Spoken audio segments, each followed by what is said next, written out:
Hamas ने एक बड़ा हमला इजराइल पर किया है। इससे पहले इजराइल लगातार गाजा पट्टी पर हवाई हमले करता है। पिछले दिनों इजराइल के हमले में फिलिस्तीन के हजारों लोग मारे गए, न जाने कितने लोगों ने अपनी जान गंवाई। पर इस बार हमास ने जोरदार जवाब दिया है और हमास की ओर से किए गए ताजा हमले में इजराइल को बहुत बड़ा झटका लगा है। ये साल का सबसे बड़ा हमला माना जा रहा है। जो सूचना सामने आई है उसके मुताबिक देर रात हमास की ओर से खतरनाक रॉकेट फायर किए गए। सबसे बड़ी बात ये कि जो रॉकेट फायर किए गए वो बहुत कम समय में एक साथ कई मारक फायर कर सकता है। हमास की ओर से इससे पहले भी एक साथ कई रॉकेट फायर किए गए। आधे से ज्यादा रॉकेट इजराइल में सटीक ठिकानों पर गिरे। जिन ठिकानों पर हमास ने निशाना साधा वो पूरी तरह से बर्बाद हो गए। इजराइल का एयर डिफेंस सिस्टम एक बार फिर पूरी तरह से फेल नजर आया।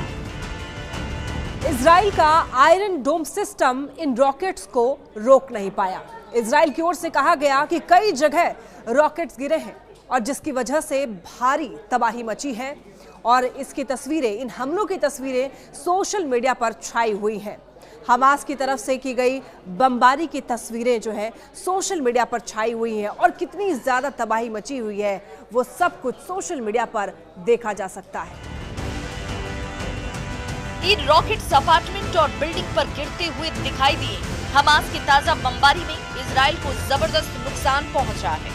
इजराइल ने भी हमास की ओर से की गई बमबारी में नुकसान को स्वीकार किया है। इन हमलों में इजराइल के प्रधानमंत्री बेंजामिन नेतन्याहू सख्ती में हैं। कहा जा रहा है कि इजराइल पर हुए हमले में बहुत ज्यादा तबाही मची है, जान और माल का बहुत नुकसान हुआ है। इसकी सोशल मीडिया में बहुत चर्चा तक हो रही है। कुछ दिन पहले ही इजराइल के प्रधानमंत्री बेंजामिन नेतन्याहू ने अमेरिकी राष्ट्रपति डोनाल्ड ट्रंप से मुलाकात की थी, जिसमें गाजा पट्टी के ताजा हालात पर चर्चा हुई। पर इजराइल के प्रधानमंत्री बेंजामिन नेतन्याहू कोई जवाबी कार्रवाई कर पाते उससे पहले ही हमास ने इजराइल पर जोरदार एयर स्ट्राइक कर दिया। इसकी तस्वीरें जैसे ही सोशल मीडिया पर सामने आई, हर तरफ खलबली मच गई। ये हमले मध्य गाजा के दीर अल बलाह और अश्कलोन और अश्कदोद जैसे इलाकों में हुए। इस हमले में मिडिल ईस्ट में शांति के प्रयासों को गहरा धक्का लगा है। यही नहीं, हमास की ओर से हो रहे इजराइल पर ताबड़तोड़ हमले को रोकने में इजराइल का डिफेंस सिस्टम पूरी तरीके से नाकाम साबित हुआ। ना तो इजराइल का डोम सिस्टम काम आया और ना ही अमेरिका की तरफ से मिला गया हाईटेक डिफेंस सिस्टम काम आया। अब अगर आने वाले वक्त में इजराइल और ईरान का युद्ध होता है तो इजराइल पूरी तरीके से तबाह हो सकता है। जबकि ये डिफेंस सिस्टम इजराइल के लिए बेहद महत्वपूर्ण था। इससे पहले इजराइल अपने डिफेंस सिस्टम का पूरी दुनिया में बखान करने का कोई मौका नहीं छोड़ता था। इजराइल ने एंटी बैलिस्टिक मिसाइल सिस्टम और डोम सिस्टम की बढ़ चढ़कर चर्चा की, पर हमास के ताजा हमलों में ये सिस्टम फेल रहे और इजराइल की सुरक्षा को लेकर गंभीर सवाल खड़े हो गए। अब हर तरफ यही सवाल उठ रहा है कि आखिर इजराइल का सुरक्षा तंत्र क्यों फेल साबित हुआ। हमास को ऐसे ताकतवर हथियार कहां से मिले जिसने इजराइल में जोरदार तबाही मचाई। गाजा पट्टी में पिछले कुछ दिनों के अंदर इजराइल ने जबरदस्त तबाही मचाई थी। इजराइल की सेना गाजा पट्टी के कई अंदरूनी इलाकों में पहुंची थी। इसके बावजूद हमास ने हार नहीं मानी और इजराइल पर जोरदार बमबारी करके पूरी दुनिया को चौंका दिया।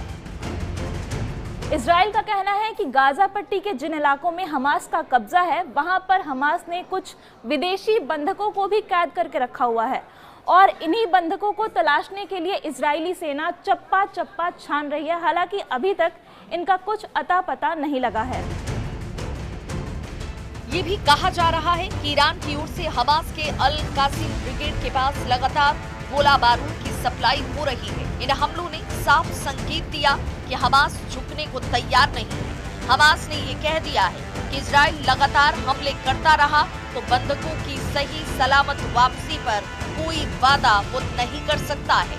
इजराइल अमेरिका से चाहे कोई भी डील कर ले। हमास ने दावा किया कि फिलिस्तीनी गाजा पट्टी से हटने वाले नहीं है। अगर इजराइल जबरदस्ती फिलिस्तीनियों को गाजा पट्टी से हटाने की कोशिश करेगा तो इजराइल की ये कोशिश सफल नहीं होगी। इसीलिए हमास के लड़ाके एक के बाद एक इजराइल पर लगातार अटैक कर रहे हैं। और मिसाइलों के ताबड़तोड़ वार से इजराइल को मिट्टी में मिलाने पर आमादा हैं। उधर हमास के हमलों के जवाब में गाजा पट्टी के विभिन्न क्षेत्रों में इजरायली हमले में कम से कम 19 फिलिस्तीनी मारे गए। गाजा सिविल डिफेंस का कहना है कि गाजा शहर के उत्तर पूर्व में खास करके जो इजराइल ने निशाना बनाया घरों को, उसमें 10 महिलाओं और बच्चों को मार दिया गया। गाजा पट्टी के उत्तर में जबालिया क्षेत्र में इजरायली सेना ने 3 लोगों की हत्या कर दी और अन्य को घायल कर दिया। गाजा पट्टी के दक्षिणी शहर खान यूनुस में इजरायली ड्रोन हमलों में कम से कम 2 बच्चे समेत 5 लोगों की जान चली गई। वहीं केंद्रीय नुसेरात शहर में विस्थापितों को भोजन वितरित करने वाले एक टेंट पर इजरायली विमान के हमले में एक शख्स की मौत हो गई।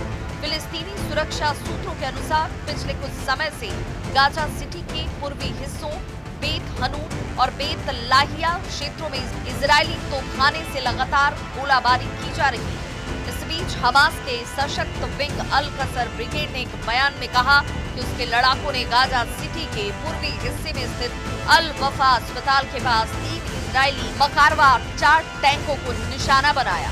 हालांकि इजरायली सेना ने अब तक इन हमलों पर कोई टिप्पणी नहीं की है। इजरायल रक्षा बल ने कहा कि गाजा पट्टी में फिर से शुरू किए गए अभियान के तहत हमास के राजनीतिक ब्यूरो के कुल 11 वरिष्ठ अधिकारी मारे जा चुके हैं। फिर से शुरू किए गए अभियानों में अब तक वायुसेना के 350 लड़ाकू विमानों और लगभग 1200 आतंकी ठिकानों पर हवाई हमले किए गए। 100 से अधिक लक्ष्य सटीक हमलों में नष्ट किए गए और गाजा पट्टी में आतंकी संगठनों के सैकड़ों आतंकियों व सैन्य कमांडरों को मार गिराया गया है।